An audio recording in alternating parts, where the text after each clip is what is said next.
জানুয়ারির 15 তারিখ বা 14 তারিখ এরকম সময়ের মধ্যে প্রথমে চুরি হয়।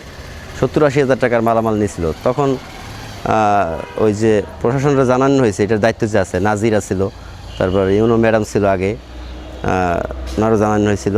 তারপরে ওই যে একটা থানা একটা জিডির মতো হয়েছিল, হয়তো নাজির করছিল এখানে। তো ফোরকান আসছিল, SI ফোরকান, উনি 3-4 বার আসছিল। এরপর আর কোনো পদক্ষেপ নেয় না। এখানে একটা মই উপাইছিল চোরের, তো ওই মইটা দিয়ে হয়তো বা তদন্ত করলে ওইখানে বেরোইতো যে কারা চুরি করছে বা কিছু। তো ওই পর থেকে অনেক দিন আর চুরি হয় নাই, প্রায় 3-4 মাস। ওই চোর হয়তো বা এরকম চিন্তা করছে যে ধরবে বা কিছু। তখন যখন দেখছে যে এটার আর কোনো মানে তারা ব্যবস্থা নেয় নাই প্রশাসন, তখন তো চোরও আরও ই করে, এখন তো ডাইরেক্ট লুট হয়ে গেছে। এই আমাকে এখানে একটা মিনি স্টেডিয়াম আছে, এই মিনি স্টেডিয়ামের দায়িত্ব হয়েছে টিউনো নেয় না, কিছু না, দেখে না, এটা চুরি হয়ে গেছে। হ্যাঁ, মালামাল সব নেছে, প্রায় অনুমান 1 কোটি টাকার মালামাল চুরি হয়ে গেছে ভাই।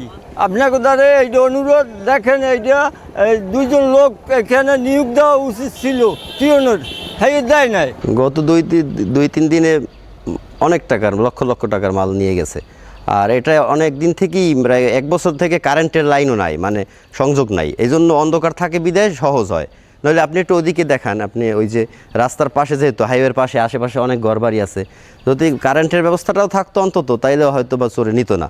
কারণ 3 বছর হয়েছে চালু হয়েছে, 3 বছরে তো কারেন্টের লাইন ছিল প্রায় 2 বছর। তখন তো একটা মানে কিছুই হয় না, 1 টাকার মালও খাই নিতে পারে নাই। স্টেডিয়াম মানে উপজেলা প্রশাসকের দায়িত্বে যে 6 কোটি টাকার যে প্রতিষ্ঠান, এটা সম্পূর্ণ চুরি এবং লুট হয়ে গেছে। কালার এক্সপার্ট ডার্ক স্যাপ এবং মাইল্ড অন হ্যান্ডস টেকনোলজি সমৃদ্ধ অরিক্স অ্যাডভান্স ডিটারজেন্ট পাউডার আপনার লন্ড্রি এক্সপার্ট। উপজেলা প্রশাসনের মানে তারা রক্ষণাবেক্ষণ না করার কারণে এটি সব চুরি হয়ে গেছে এবং মালামাল কিছুই নেই। এখন শুধু দাঁড়িয়ে আছে এই ভবনটি, কিন্তু এটা সম্পূর্ণ আমরা দোষ দেই উপজেলা প্রশাসনের, কারণ তারা তত্ত্বাবধান না করার কারণে এই সব কিছু ভাঙে চুরে নিয়ে গেছে। ফ্যান ছিল, লাইট ছিল, কিছুই নেই।